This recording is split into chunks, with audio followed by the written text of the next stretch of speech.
आ गए, पहुंच गए। अब पहुंचकर क्या बोले कि बालक मैं आया हूं हनुमान जी की आज्ञा से, तुमको नाम सुनाने आया हूं, चलो। हाथ पकड़ लिया, सरयू जी में स्नान कराया। और वहां कहाँ रखा था चंदन तिलक, वो तो खुद ही स्नान करके आ रहे थे।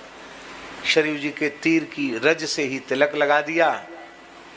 संतों के जटाओं में तुलसी होती है, तुलसी का दाना, एक दाना निकाल के और अपनी ही तुलसी की माला पहना दी, कान में उपदेश दे दिया और नाम रखा रामानुज दास।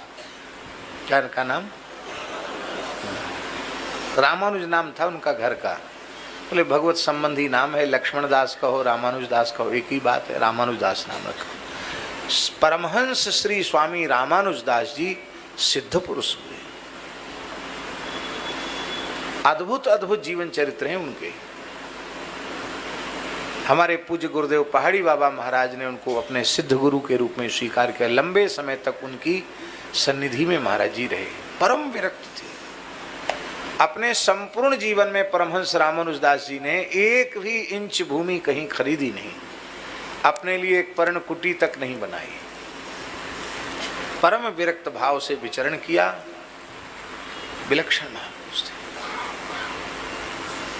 आप कहेंगे बात आप क्यों सुना रहे हैं? हम इसलिए सुना रहे हैं कि तीव्र लगन हो तो पथ प्रदर्शक संत को, गुरु को खोजने नहीं जाना पड़ेगा, गुरुजी खोजते हुए चले आएंगे। इसलिए बात सुनाई आपकी लगन तो हो।